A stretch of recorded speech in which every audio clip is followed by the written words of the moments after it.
سعادت حسن منٹو کا افسانہ ہے توبہ ٹیک سنگھ۔ بٹوارے کے 2-3 سال بعد پاکستان اور ہندوستان کی حکومتوں کو خیال آیا کہ اخلاقی قیدیوں کی طرح پاگلوں کا بھی تبادلہ ہونا چاہیے، یعنی جو مسلمان پاگل ہندوستان کے پاگل خانوں میں ہیں انہیں پاکستان پہنچا دیا جائے، اور جو ہندو اور سکھ پاکستان کے پاگل خانوں میں ہیں انہیں ہندوستان کے حوالے کر دیا جائے۔ معلوم نہیں یہ بات معقول تھی یا غیر معقول، بہرحال دانش مندوں کے فیصلے کے مطابق ادھر ادھر اونچی سطح کی کانفرنسیں ہوئیں اور بالآخر ایک دن پاگلوں کے تبادلے کے لیے مقرر ہو گیا۔ اچھی طرح چھان بین کی گئی، وہ مسلمان پاگل جن کے لواحقین ہندوستان ہی میں تھے وہیں رہنے دیے گئے، جو باقی تھے ان کو سرحد پر روانہ کر دیا گیا۔ یہاں پاکستان میں چونکہ قریب تمام ہندو سکھ جا چکے تھے، اس لیے کسی کو رکھنے رکھانے کا سوال ہی نہ پیدا ہوا۔ جتنے ہندو سکھ پاگل تھے سب کے سب پولیس کی حفاظت میں بارڈر پر پہنچا دیے گئے۔ ادھر کا حال معلوم نہیں، لیکن ادھر لاہور کے پاگل خانے میں جب اس تبادلے کی خبر پہنچی تو بڑی دلچسپ چیمیں گوئیاں ہونے لگیں۔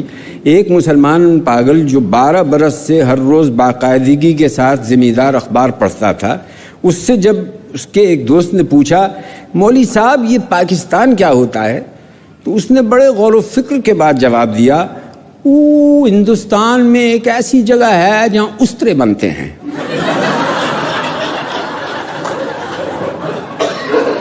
یہ جواب سن کر اس کا دوست مطمئن ہو گیا۔ اسی طرح ایک سکھ پاگل نے ایک دوسرے سکھ پاگل سے پوچھا، سردار جی ہمیں ہندوستان کیوں بھیجا جا رہا ہے، ہمیں تو وہاں کی بولی نہیں آتی۔ دوسرا مسکرایا، مجھے تو ہندوستانوں کی بولی آتی ہے، ہندوستانی بڑے شیطانی اکڑ پھرتے ہیں۔ ایک دن نہاتے نہاتے ایک مسلمان پاگل نے پاکستان زندہ باد کا نعرہ اس زور سے بلند کیا کہ فرش پر پھسل کر گرا اور بے ہوش ہو گیا۔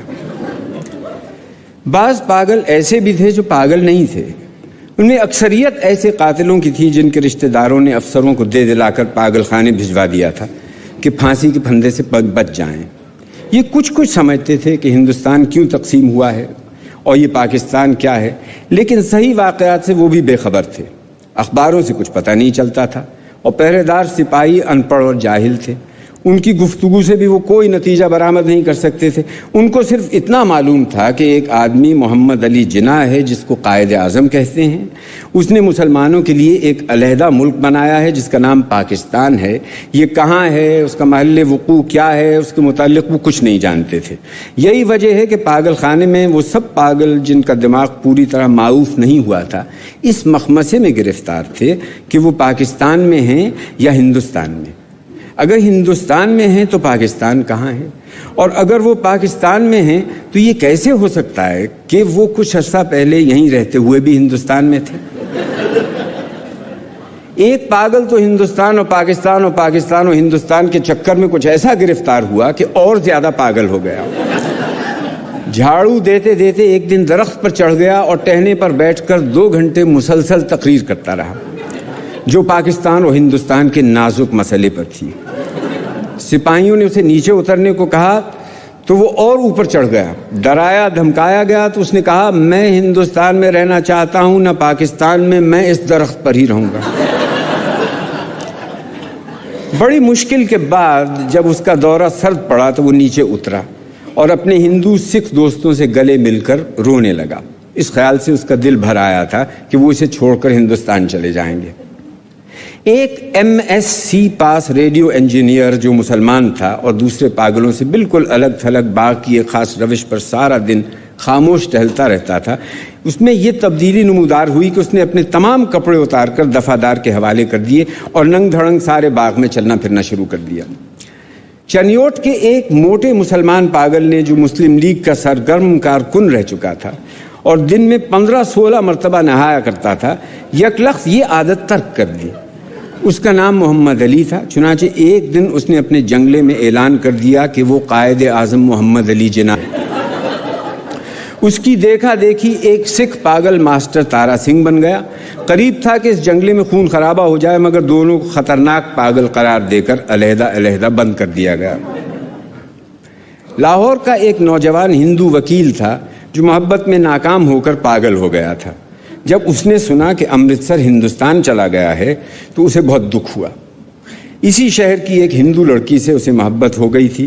گو اس نے اس وکیل کو ٹھکرا دیا تھا، مگر دیوانگی کے حالت میں بھی وہ اس کو نہیں بھولا تھا. چنانچہ وہ ان تمام ہندو اور مسلم لیڈروں کو گالیاں دیتا تھا جنہوں نے مل ملا کر ہندوستان کے 2 ٹکڑے کر دیے. اس کی محبوبہ ہندوستانی بن گئی اور وہ پاکستانی. جب تبادلے کی بات شروع ہوئی تو وکیل کو کئی پاگلوں نے سمجھایا کہ وہ دل برا نہ کرے، اس کو ہندوستان بھیج دیا جائے گا، اس ہندوستان میں جہاں اس کی محبوبہ رہتی ہے. مگر وہ لاہور چھوڑنا نہیں چاہتا تھا، اس لیے کہ اس کا خیال تھا کہ امرتسر میں اس کی پریکٹس نہیں چلے گی. یورپین وارڈ میں 2 اینگلو انڈین پاگل تھے. ان کو جب معلوم ہوا کہ ہندوستان کو آزاد کر کے انگریز چلے گئے ہیں تو ان کو بہت صدمہ ہوا.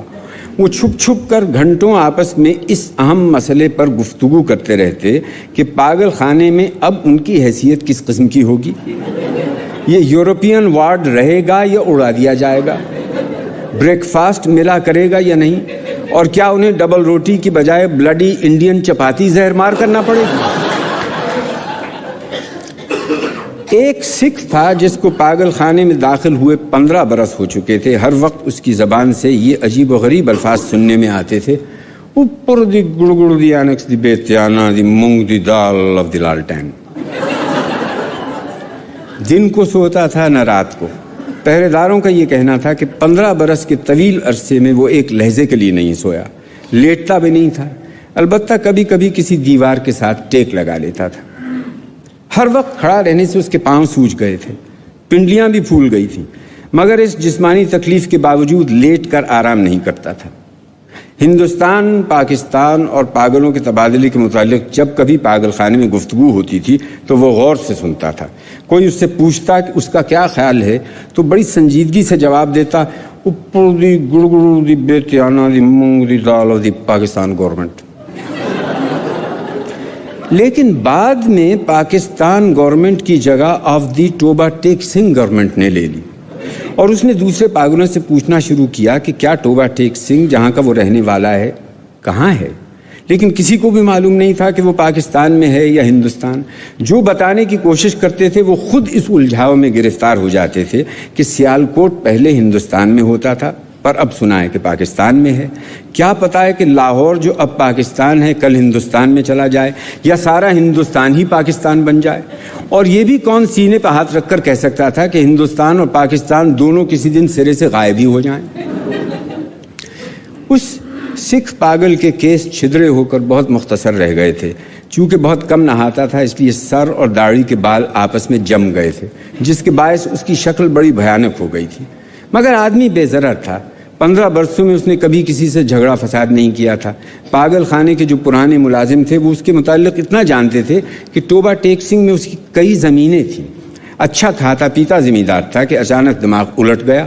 اس کے رشتہ دار لوہے کی موٹی موٹی زنجیروں میں اسے باندھ کر لائے اور پاگل خانے میں داخل کرا گئے. مہینے میں ایک بار ملاقات کے لیے یہ لوگ آتے تھے اور اس کی خیر خیریت دریافت کر کے چلے جاتے تھے.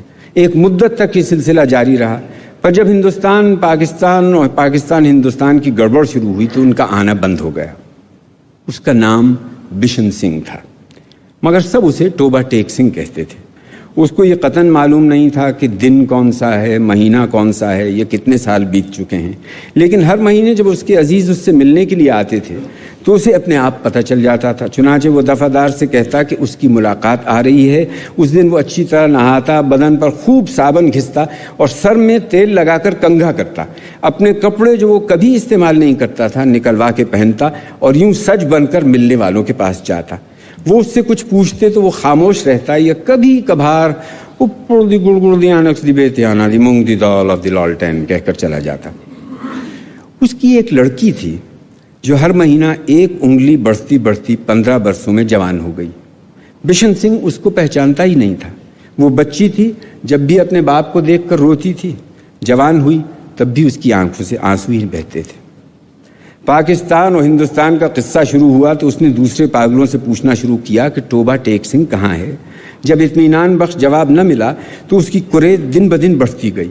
اب ملاقات بھی نہیں آتی تھی. پہلے تو اسے اپنے آپ پتہ چل جاتا تھا کہ ملنے والے آ رہے ہیں، پر اب جیسے اس کے دل کی آواز بند ہو گئی تھی جو اسے ان کی آمد کی خبر دے دیا کرتی تھی. اس کی بڑی خواہش تھی کہ وہ لوگ آئیں جو اس سے ہمدردی کا اظہار کرتے تھے اور اس کے لیے پھل اور مٹھائیاں اور کپڑے لاتے تھے. وہ اگر ان سے پوچھتا کہ ٹوبہ ٹیک سنگھ کہاں ہے تو وہ یقیناً اسے بتا دیتے کہ پاکستان میں ہے یا ہندوستان میں، کیونکہ اس کا خیال تھا کہ وہ ٹوبہ ٹیک سنگھ ہی آتے ہیں جہاں اس کی زمینیں ہیں.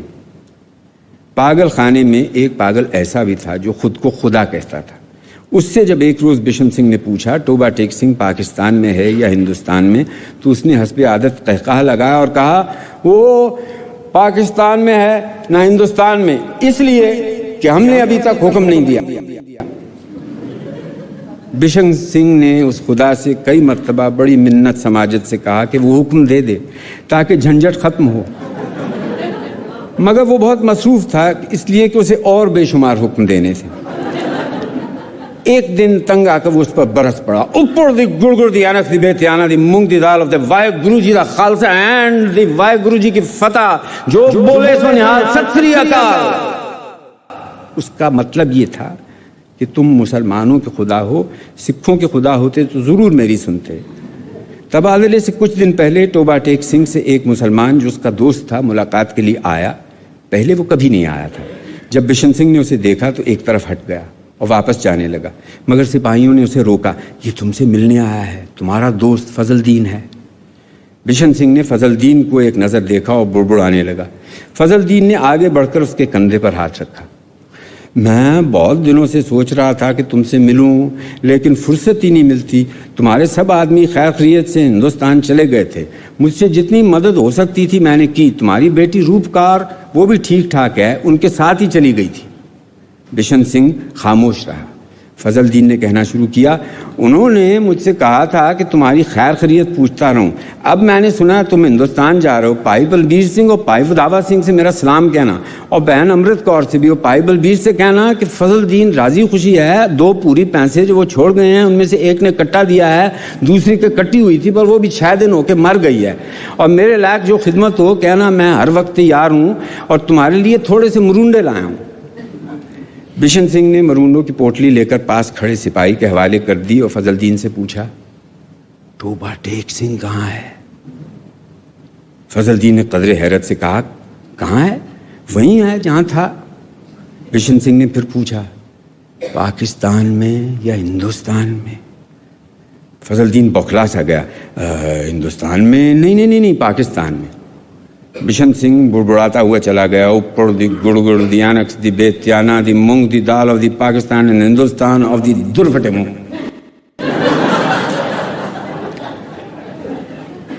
تبادلے کی تیاریاں مکمل ہو چکی تھیں. ادھر سے ادھر اور ادھر سے ادھر آنے والے پاگلوں کی فہرستیں پہنچ گئی تھیں اور تبادلے کا دن بھی مقرر ہو چکا تھا. سخت سردیاں تھیں جب لاہور کے پاگل خانے سے ہندو سکھ پاگلوں سے بھری ہوئی لاریاں پولیس کے محافظ دستے کے ساتھ روانہ ہوئیں. متعلقہ افسر بھی ہمراہ تھے. واگے کے بارڈر پر طرفین کے سپرنٹینڈنٹ ایک دوسرے سے ملے اور ابتدائی کارروائی ختم ہونے کے بعد تبادلہ شروع ہو گیا جو رات بھر جاری رہا. پاگلوں کو لاریوں سے نکالنا اور ان کو دوسرے افسروں کے حوالے کرنا بڑا کٹھن کام تھا. بعض تو باہر نکلتے ہی نہیں تھے. جو نکلنے پر رضامند ہوتے ان کو سنبھالنا مشکل تھا کیونکہ وہ ادھر ادھر بھاگ اٹھتے تھے. جو ننگے تھے ان کو کپڑے پہنائے جاتے تھے تو وہ پھاڑ کر اپنے تن سے جدا کر دیتے. کوئی گالیاں بک رہا تھا، کوئی گا رہا تھا، آپس میں لڑ جھگڑ رہے تھے، رو رہے تھے، بلک رہے تھے. کان پڑی آواز سنائی نہیں دیتی تھی. پاگل عورتوں کا شور و غوغا الگ تھا. سردی اتنی کڑاکے کی تھی کہ دانت سے دانت بج رہے تھے. پاگلوں کی اکثریت اس تبادلے کے حق میں نہیں تھی، اس لیے ان کی سمجھ میں نہیں آتا تھا کہ انہیں اپنی جگہ سے اکھاڑ کر کہاں پھینکا جا رہا ہے. وہ چند جو کچھ سمجھ سکتے تھے پاکستان زندہ باد اور پاکستان مرد آباد کے نعرے لگا رہے تھے. 2-3 مرتبہ فساد ہوتے ہوتے بچا کیونکہ بعض مسلمانوں اور سکھوں کو یہ نعرے سن کر طیش آ گیا تھا. جب بشن سنگھ کی باری آئی اور واگے کے اس پار متعلقہ افسر اس کا نام رجسٹر میں درج کرنے لگا تو اس نے پوچھا ٹوبہ ٹیک سنگھ کہاں ہے؟ پاکستان میں یا ہندوستان میں؟ متعلقہ افسر ہنسا. پاکستان میں؟ یہ سن کر بشن سنگھ اچھل کر ایک طرف ہٹا اور دوڑ کر اپنے باقی ماندہ ساتھیوں کے پاس پہنچ گیا۔ پاکستانی سپاہیوں نے اسے پکڑ لیا اور دوسری طرف لے جانے لگے، مگر اس نے چلنے سے انکار کر دیا۔ توبہ ٹیک سنگھ یہاں ہے، اور زور زور سے چلانے لگا، اوپر دی گڑ گڑ دی اینکس دی بیتیانا دی مونگ دی دال دی توبہ ٹیک سنگھ اینڈ دی پاکستان۔ اسے بہت سمجھایا گیا کہ دیکھو اب توبہ ٹیک سنگھ ہندوستان میں چلا گیا ہے، اگر نہیں گیا تو اسے فوراً وہاں بھیج دیا جائے گا، مگر وہ نہ مانا۔ جب اس کو زبردستی دوسری طرف لے جانے کی کوشش کی گئی تو وہ درمیان میں ایک جگہ اس انداز میں اپنی سوجی ہوئی ٹانگوں پر کھڑا ہو گیا جیسے اب اسے کوئی طاقت وہاں سے نہیں ہلا سکے گی۔ آدمی چونکہ بے ضرورت تھا اس لیے اس سے مزید زبردستی نہ کی گئی، اس کو وہیں کھڑا رہنے دیا گیا اور تبادلے کا باقی کام ہوتا رہا۔ سورج نکلنے سے پہلے ساکت و سامت بشن سنگھ کے حلق سے ایک فلک شگاف چیخ نکلی۔ ادھر سے ادھر کئی افسر دوڑے آئے اور دیکھا کہ وہ آدمی جو 15 برس تک دن رات اپنی ٹانگوں پر کھڑا تھا اوندھے منہ لیٹا ہوا ہے۔ ادھر خاردار تاروں کے پیچھے ہندوستان تھا، ادھر ویسے ہی تاروں کے پیچھے پاکستان، درمیان میں زمین کے اس ٹکڑے پر جس کا کوئی نام نہیں تھا توبہ ٹیک سنگھ پڑا تھا۔